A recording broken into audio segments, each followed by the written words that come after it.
with our macros. Where is Bitcoin at in its overall cycle? It is about 50% of the way through the cycle, 6% below the center of the logarithmic channel, 46% above support. Keep in mind that that doesn't necessarily mean the bottom. This lower logarithmic channel has always been that kind of generational back the truck up area for Bitcoin, and see how it nicely coincides with the 200 weekly simple moving average as well. That's why I say, this is all fancy and good. You guys can, use this indicator on your charts. It's just the Bitcoin power law corridor available from Capriol, who makes some great kind of on-chain and fundamental indicators. But, for the simpler, for the average, for the common man, just that 200 weekly simple moving average. B-Flow, welcome on in, man. Good to see you, brother.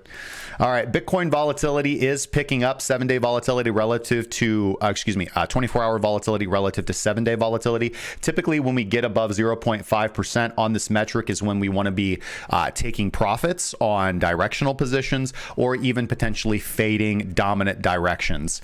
And so we're not quite there yet, but we are getting quite close. And when volatility is very low, that's generally when we want to be speculating on a breakout in one direction or the other.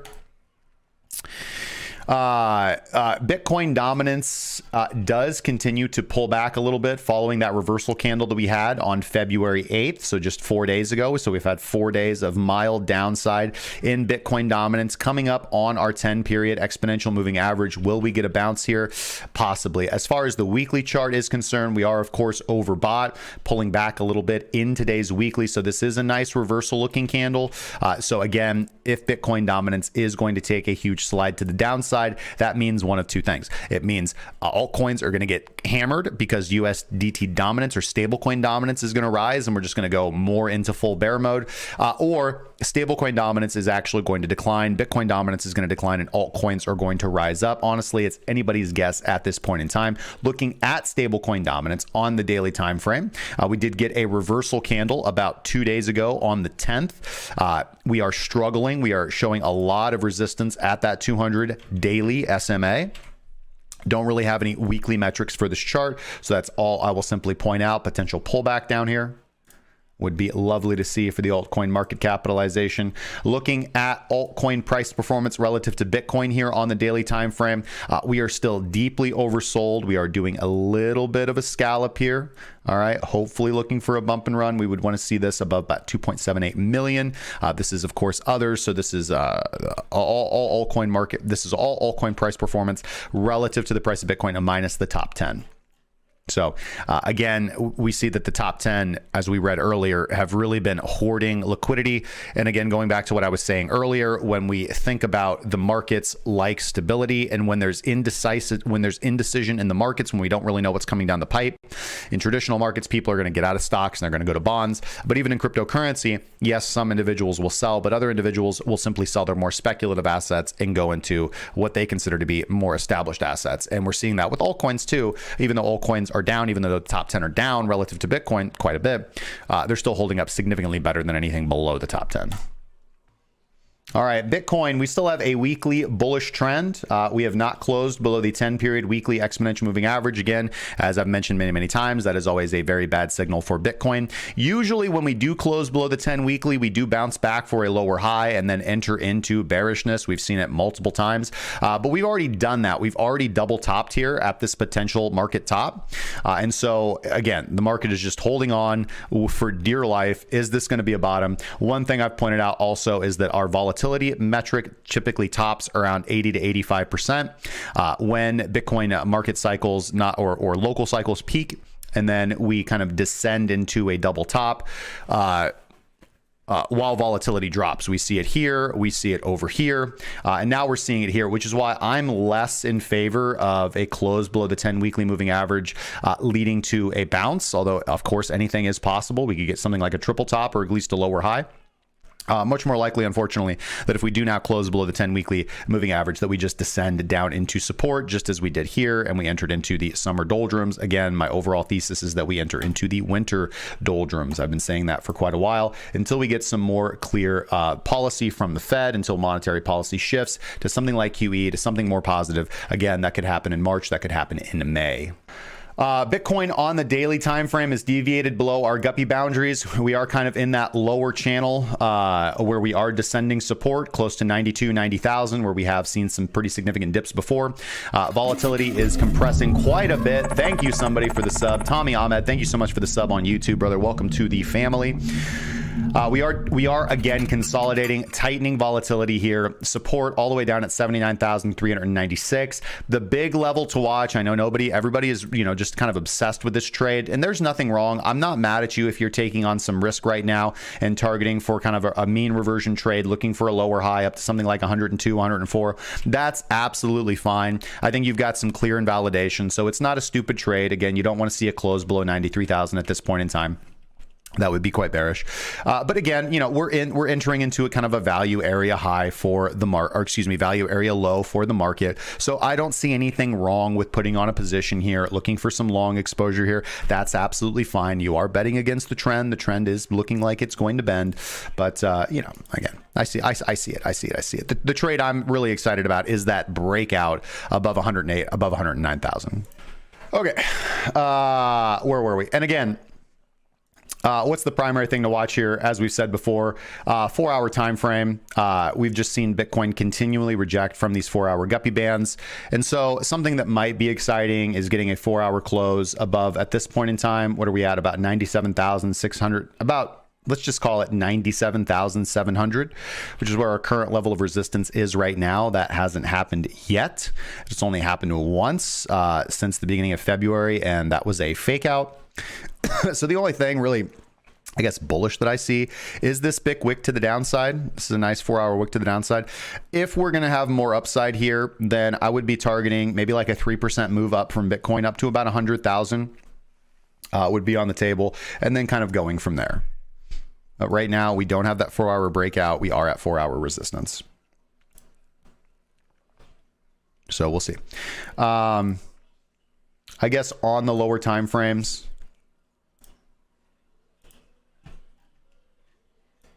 this is the spot that Bitcoin might bounce.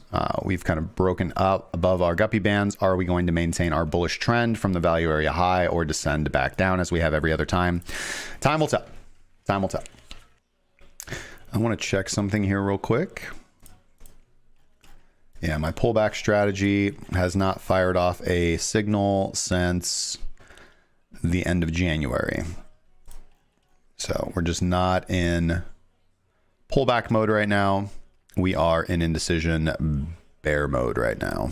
So really no reason to take a trade. Nothing worth forcing here. Ethereum, we've talked about this before. We are at an interesting price point, kind of consolidating right at the 200 weekly SMA. Historically, this is where Ethereum has bounced going back to September 2023. Recently, of course, a triple top at about $4,000. So again, I can see the point of putting on some risk here. Not mad at you. Daily time frame. Not only are we trending to the downside, we're trending below the fast moving averages. So again, I wouldn't really even get excited until Ethereum is above 2728, which is where our 10 exponential moving average is at. Daily volatility is getting close to a max out, so we could experience a bit of a recovery bounce here. I can see it. I don't want to get too excited about low prices on our assets, but I also don't want to ignore things that are right in front of me. 4-hour time frame, again, the level to watch for is about 2,740. If we get that, we could see basically a run, about a 12% run in Ethereum up to about 3,000. So that's kind of what I'm watching. Potential trade on the table for us, but I do want to see that kind of breakout confirmation. 5-minute bounce zone right now, so not a bad, kind of day trade scalp right now. Looking at Solana, Solana is also descending to weekly supports. Basically our weekly guppy bands right here. Support down at $91.22. If we probably lose 160, that's probably where we're going. Let's see, our weekly volatility is relatively low, so probably going to be getting a big move within the next month on Solana. Daily time frame, again, kind of similar to Ethereum, but on the daily time frame where we are basically at our 200 daily SMA level of support. Lowered volume, price just came up and rejected from the 10 exponential moving average. So I guess the only trade on the table I really see for Solana, unless you are just, again, shorting from the rejection, is looking for something like a double bounce trading to the upside, but just hard for me to be really bullish, guys. Sorry. 4-hour time frame, again, signal to watch for here is probably a close above 204, which is where our 4-hour guppy levels of resistance are right now. Other than that, we've just rejected every single time. So again, the only thing you're really buying here is, maybe support, right? Maybe support. So maybe not a bad idea.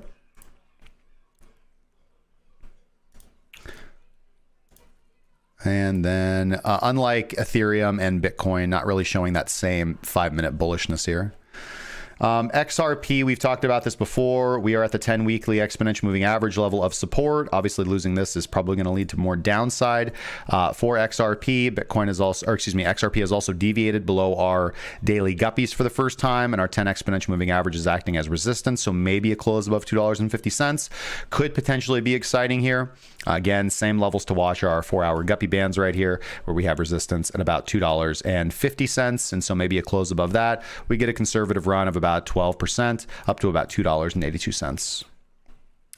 And like Bitcoin and Ethereum, showing a little bit of a bullish pattern here. Not a bad pullback trade that just occurred as price returned to our 5-minute guppy bands right here. So obviously not always a decent strategy to buy pullbacks when things are trending to the upside. And finally, finishing off our regular analysis with Dogecoin. Doge has, of course, descended into the bowels of El Diablo, down to our weekly levels of support. Support level right now is sitting at about 20 cents. Breakout level is sitting at about 30 cents, where our 10 weekly exponential moving average is sitting. On the daily time frame, we can see that, like so many assets, Dogecoin is trading just right above its 200 weekly SMA. Level to break in the short term is about 27 cents, and resistance overhead at around 30 cents. And on the 4-hour time frame, again, are we possibly witnessing the beginning of big breakouts across the board, because everything is kind of coming up and looking to test this 4-hour level of guppy resistance? So that level right now on Dogecoin is about 26.5 cents. Again, if we could start getting closing above that, I think again it might not be a bad idea to put on some long risk, because things are probably going to make a run for the 200 SMA. Ideally, I'm trying to be optimistic, guys. I'm trying to be optimistic. All right. Looking at our global markets, gold is having a bit of a down day after a reversal yesterday. Silver is charging back pretty strongly today, sitting at $32.26. Natural gas in the form of the ETF, my favorite, the UNG, I'm hoping is not putting in a head and shoulders pattern, because I really wanted UNG to go up a little bit more. Accumulated UNG around $13, $12. Now we're up at 18. I have taken a little bit of profit. So my trade is in a no-loss situation, but I just want to see UNG continue to rise and do well. Oil is having a pretty sharp down day today, down to $71.47 on the NYMEX. I really want to see it break down below 67, and I will be the happiest person in the world. The SPY gapped down pretty sharply today, but has now just returned back to its range, so holding daily support here pretty well. Interesting to note on the SPY, again, we're not really making significant progress. Stiff resistance at 612 and making new highs on the SPY, and a breakdown below 597 might take us down to 569. So that's the bear market we want to avoid. NASDAQ obviously gapped down sharply today as well, but again, right back up into the range. So far holding daily support at about 516.45. Breakdown is going to be putting us down to maybe 488, which again, historically is a long-term buying opportunity, unless we enter into a bear market.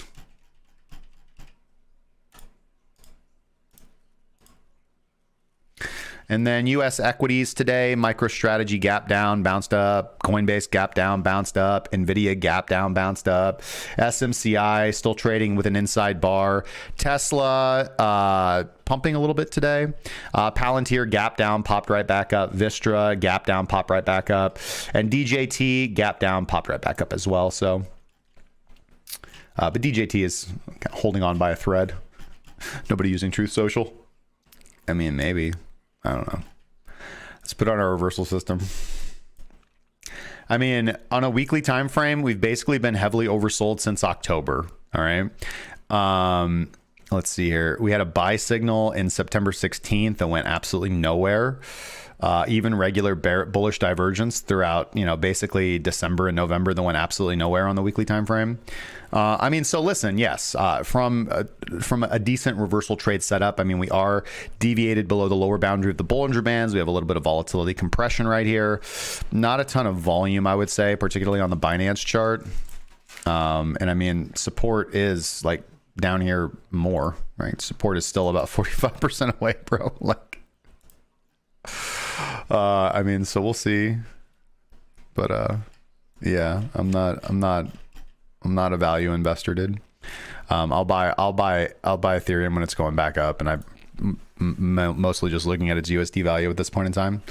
Although, to be fair, I think there is a lot to be said for looking at the ETH Bitcoin value or the Bitcoin value on most of these charts, but it's basically given the same signal over the last year, which is just like, why have you held anything besides Bitcoin? Bitcoin has long-term overperformed everything else. And guys, just remember that I'm a Bitcoin maxi. All of these altcoins are cool and they're great ways to make money and increase your Bitcoin stack. But if you really just want to be invested, if you want to sit on the sidelines, if you want to just kind of a passive idea for how to improve your financial situation, if you want to invest in something that's going to have legs in 5 years, 10 years, 15 years, 20 years, 50 years, it's Bitcoin. It's not Ethereum, it's Bitcoin. And drink creatine every day. Yeah, I don't really. We could speculate that it's bottomed out, but as you guys know, that's not really what I do. I'm a trend following trader.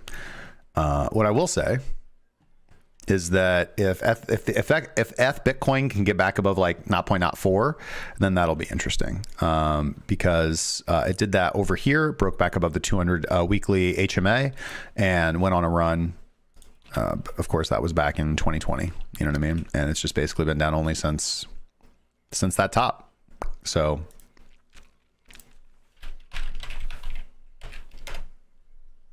Sol BTC holding up significantly better, right? But are we going to see the same thing, right? Like Sol BTC unable to get above like 0027 and now rejecting. Are we going to break down from support here? Is the question. So again, you guys can just basically like load up your chart. If your asset is above all major moving averages, then it's okay to hold it in your portfolio. If it's not, you should just hold Bitcoin.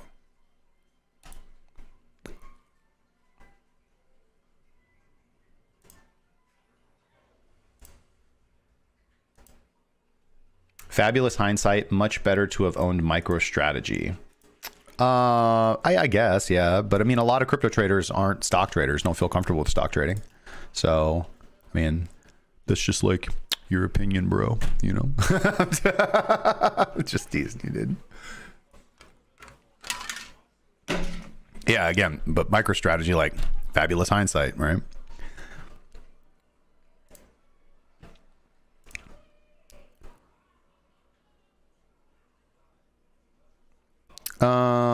What else are we doing here? Okay. Let's actually go through and do some analysis now and look for potential setups on the daily time frame. Yeah, so unfortunately for Bitcoin to generate another trend following breakout signal, we really do need to get back above 109,000. So that is quite a gulf. It's about 13% to the upside. So again, yes, we are kind of at or near support. So I definitely see the opportunity. I'm not going to be mad at anybody for putting on some risk right now and wanting to target towards the upper edge of the range, because we are kind of range trading. And again, range trading, buy support, sell resistance, absolutely fine with that. Just understand that, it's a little bit higher risk. Solana on the daily time frame is having a down day. We're actually getting a continuation short signal on today's daily close. Ethereum, as I said, would have gotten the signal to close out positions 2 days ago on the 10th, right here on the 10th, and essentially price is right back where it was when we would have closed that position out, coming off our last continuation signals that we got on February 2nd. And we basically my system has just been recommending shorting the entire time. So nothing really to do here. MNT No exit signal yet. The last continuation short signal was on February 7th. Mantra Ohm. Let's see here. Yeah, I would probably be out of Mantra Ohm because my daily momentum oscillator is curling over. It's been an incredible run. I definitely could have performed better on this trade. I bought here and sold here, but it is what it is. Phantom. Nice pop off the bottom from Phantom. What's going on, baby? All right.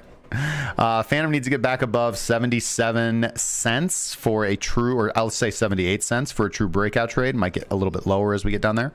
But definitely a nice pop off the bottom, right? Not going to lie about that. Let's see if we can get above that. Looking at our EMAs here. Yeah, we're above the 10. So, I mean, maybe we make a pop, another 23% pop to the 200 daily SMA. Kind of retest the breakdown zone. Looks like we also basically have resistance here and here. So there's definitely liquidity in this zone. So be careful because we're probably coming up on the area where it's mostly faded. But hey, you guys trade your own accounts. Wait. Sorry. Yeah, and if yesterday we got our take profit short signal coming off of that continuation short signal on February 3rd. So we were able to get out, I don't know, with a smidgen of profit, with a smidgen of profit on that last short on FTM. Ondo Finance, bouncing off the 200 SMA. We do need a daily close of $1.64 for a nice trending breakout trade again. We did get a short signal a couple of days ago, so I guess we'll see how that one plays out. Radium. Yeah, well, no, did that invalidate? No, it didn't invalidate. February 11th, we would have gotten a exit short signal yesterday following that initial short signal on February 3rd. So that trade's closed out. Really nothing to do on Radium. Hyperliquid. Building a base of support higher and higher. We only really have our 10, our 20, well, all our EMAs are converging right now. So just consolidation. I guess volatility is probably dropping relatively low right now. Again, just trade the breakout in whatever direction it goes. Hyperliquid's been one of the top performing assets of the cycle, and people are shilling it like it is the second coming of Christ. Bear Bull, making money systems trading. You god darn right. Good to see you, Bob. All right, for ZERP, XRP does need to get back above like $3.16 for a more attractive breakout. We are consolidating below major moving averages. Let's see here. Actually getting a continuation short signal on today's daily close. SUI. Let's see, our last continuation short signal would have been on February 2nd, and we got an exit signal on February 10th. So really nothing to do right now. SUI needs to get back above $5, which is quite a ways. It's about a 48% move for SUI if we're going to have a big breakout.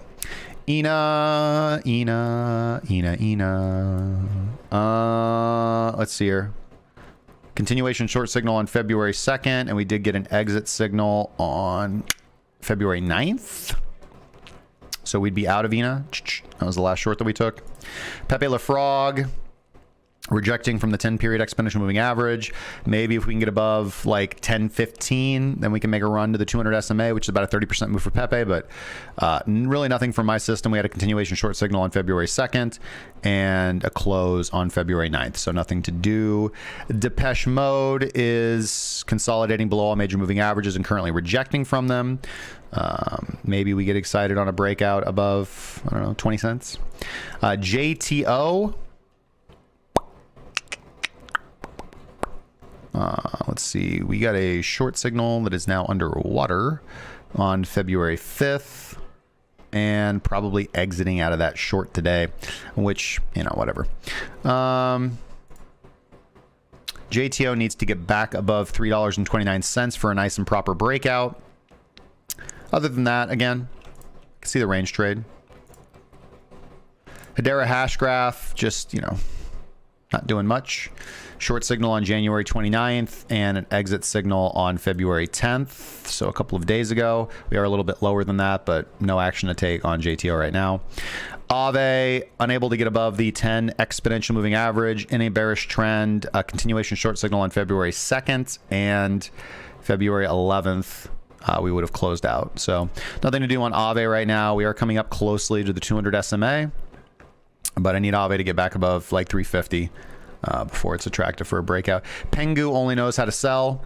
The green button is broken on the Pengu terminals, I have been told. Grass is now above the 10 daily exponential moving average. Did get a take profit short signal right here just a couple of days ago. So let's see if we can get above, I don't know, $1.98. Morpho, potential double bottom, but rejection from the 10 exponential moving average. Maybe if we can get above $2.10, we can get a run, a 20% run up to $2.57.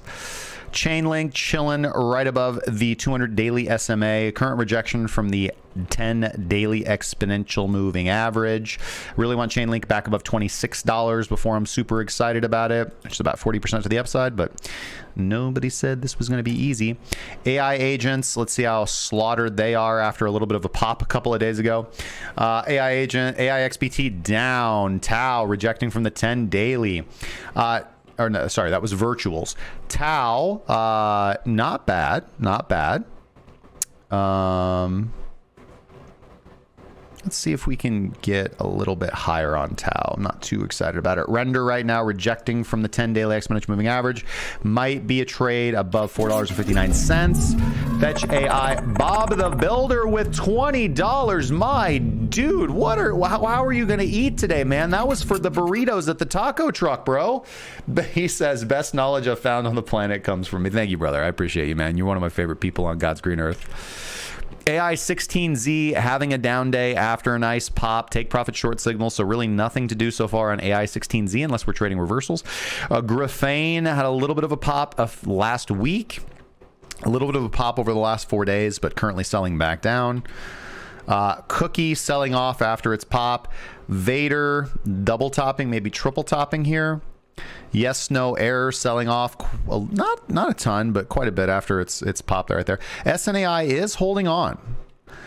Noor is selling off after its pop. The Usuals is selling off after its pop. Jesus is just chilling. So far has not broken above the 10 daily exponential moving average. We will be giving away 1 billion of these bad boys at the end of the stream, so make sure you stay tuned for that. White Rock, not really doing anything.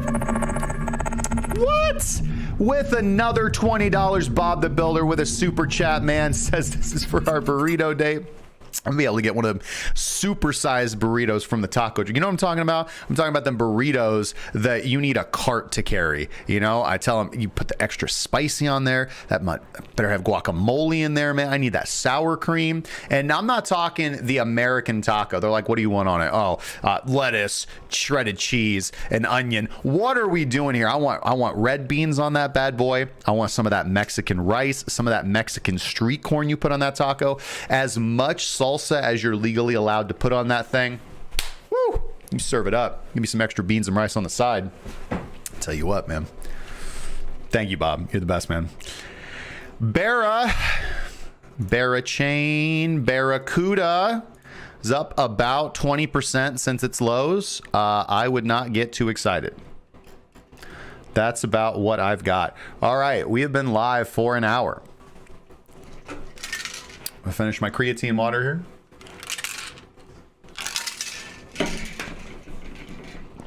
All right, let's go see. Have I been devastated in the altcoin markets? Just a little bit. I'm mildly devastated.